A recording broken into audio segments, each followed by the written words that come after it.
Everybody, so sorry about the delay. I was supposed to be live 3 minutes ago, but sometimes I don't know. Chrome doesn't agree. You get it. Like you've been through it before. Every once in a while, I love this streaming platform because I'm actually able to stream to YouTube and Facebook simultaneously, which is pretty awesome. Um, but that comes with its own issues sometimes. So I'm just double checking that I am actually live in those two places. I am live on YouTube. I appear to also be live on Facebook. Hooray! I did it. Anyway, sorry about the delay. Feel free, please, like if you're watching this live or if you're watching the replay, comment. Tell me you're here. Tell me, say hi, say hello. Tell me what's up with you. Ask me questions you want me to do. You talk about whatever. I'm always here to do that. I'm always here to answer those questions. This week, I want to talk about phase 2 in the process, called planning. Now, just as a quick review, what are these phases I am talking about? Like what is all of this? Well, I am doing a series of podcasts. You might have listened to, the first one was learning. But I'm doing a series where every week I'm kind of walking through the process that I take clients through. That I take clients through, like when I do this. So, which by the way, if you're watching this and you're interested, I have right now one spoken for, but I have 3 one-on-one coaching slots open. So if you're interested in that, reach out to me, DM me, reach out to me via YouTube, whatever works best. We'll connect and we can talk about it. But I wanted to talk through the process that I take people through, so that we can sort of, I don't know, shine a light on what this really is. I think, for a lot of people, this process is very 12-step heavy. And that's not what I do, right? I work in a very different methodology, that while it shares some similarities, it is not exactly the same, right? It is something that is different. So I wanted to talk through it with people, right? Like I wanted to be able to say like, hey, this is the stuff that I do. Like here's sort of the first phase and the second phase, and on and on and on. And so that's what I'm doing this series for. That's the whole point of the series, is to kind of talk through it. Now, of course, the thing that's difficult is because, especially like a lot of my one-on-one work, everybody's different, right? So we don't do everything the same way. So this ends up being a thing where it's like, okay, all right, this isn't actually getting me where I want to go, right? Like if following like a direct process, like first we do this, second we do that. That's not my bag. That's not how I operate. That's not how I like to operate. And that's not how I operate with my clients. But of course, to talk about it, I have to kind of lay it out. There has to be some order. I can't just randomly jump all around, although that's kind of how my brain works. So I don't know, maybe that would be okay. So what I talked about last week was phase 1, learning. What I'm going to talk about this week is phase 2, planning. And so this is a really interesting thing to think about. So when I do this, when I work with clients, obviously we start in the learning phase, but planning often runs kind of concurrently, right? Like we kind of do them at the same time, or at least I do, where we're in the learning phase, but we're always talking about planning for the action phase, which is obviously the next the next phase. And there's a few reasons for this. There's reasons I like to do them simultaneously. First, I think one thing that happens, and I get a lot of feedback on this of like, wait a minute, I signed up with you as a coach to like do this thing, and now you're going to tell me to not drink, or you're going to tell me to not quit.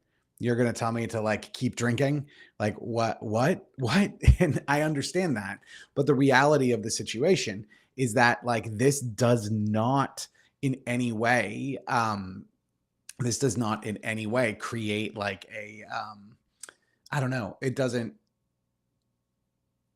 Quitting right away doesn't really provide a lot of benefits because that's what people have been doing before they met me, right? Is they like have a bad night and they go, oh my God, I'm going to quit. And then just do it.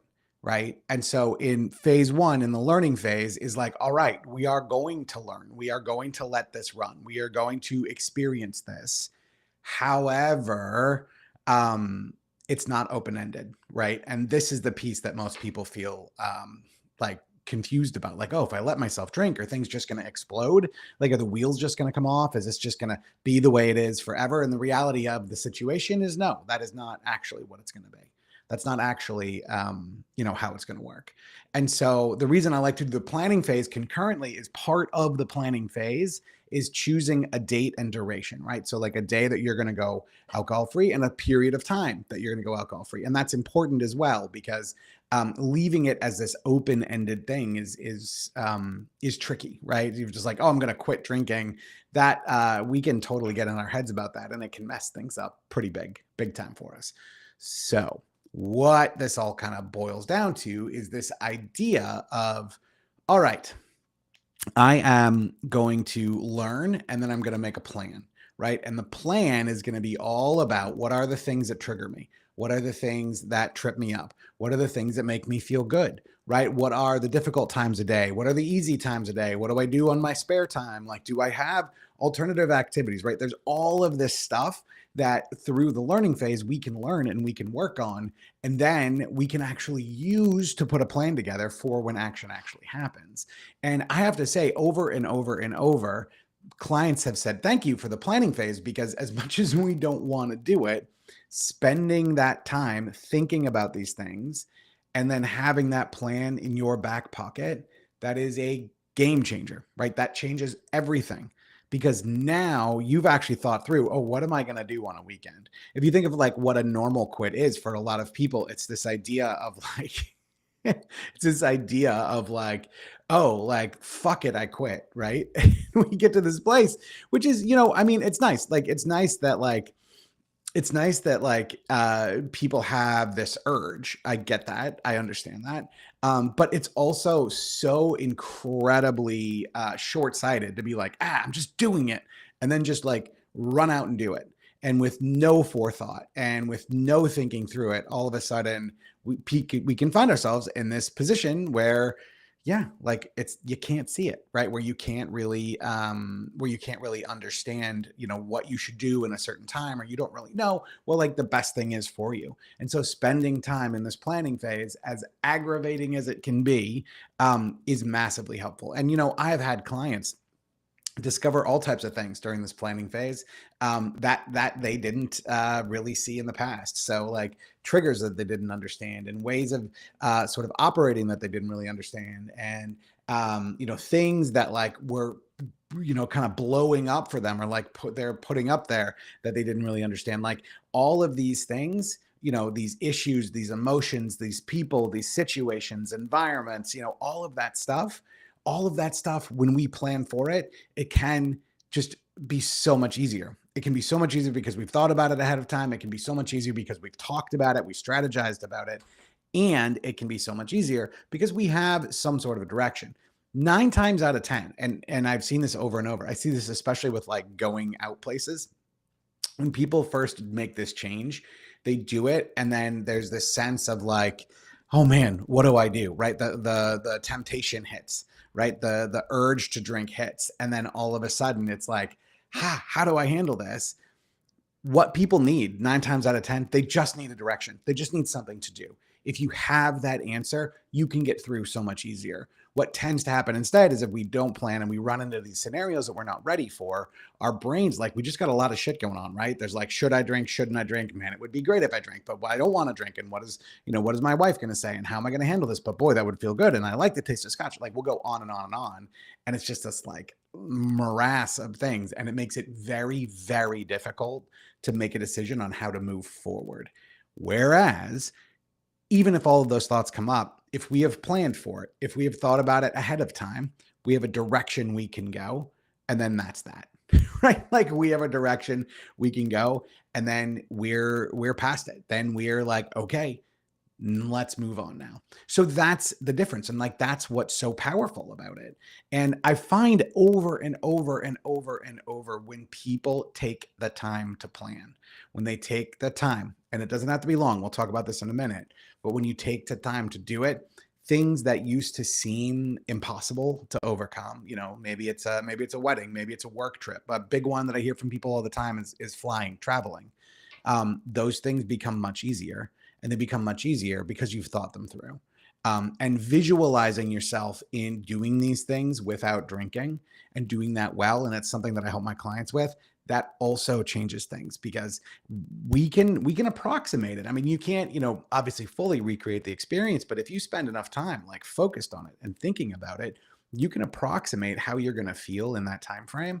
And that makes a massive difference. Like when you know that, when you feel that, then it's not brand new. Then it's not novel. Then it's something that you can go in and kind of work with. So the planning phase includes figuring out all of those triggers, and it includes figuring out those precursors, right? And I talk about this in the podcast as well, but precursors are the things that sort of lead to triggers. Our brains are really, really good at recognizing patterns.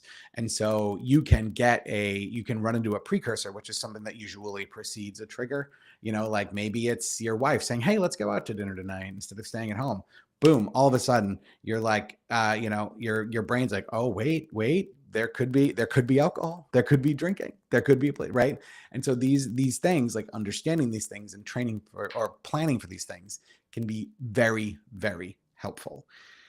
The last piece I want to address on all of this is like, how long do we do it? Right? Like, how long do we need to do it? And the reality is, I think we only need to do this for about well, let's put it this way. I don't want to give you a time frame. There is a period of time that learning and planning are helpful.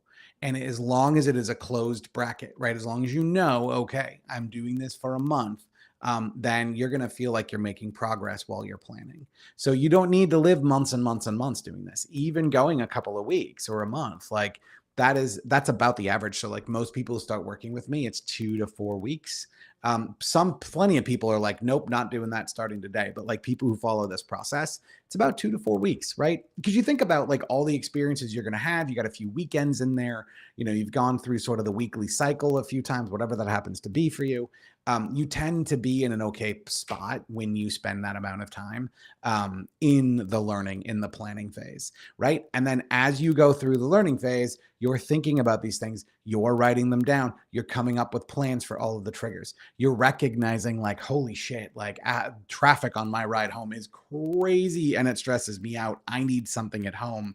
Great. What can I do at home, right? You're doing these things so that you have an incredible arsenal of tools in place before you quit, right? And again, this is as opposed to that like Sunday morning, fuck it all. This was like that, Saturday night was crazy. I'm never drinking again. You don't have any tools in place when you do that, right? So that's what planning is all about, taking what you're learning and actually putting it to good use. This is the thing, like you'll hear me talk about this idea of data points, and like over and over and over, data points are, so valuable because they're just giving you information, right? That's all it is. It's a thing that's saying like, hey, hanging out with that friend is a real trigger for you. Hey, when you feel angry, it's really easy to make decisions you don't want to make, right? And on and on and on. So take that and use it. Like this is literally the way we get to where we want to go. So anyway, that's my thoughts about the planning phase. What do you think? Tell me in the comments. Is this good? Do you like this? Do you not like this? What did you think of your planning phase? Did you do it? Did you not do it?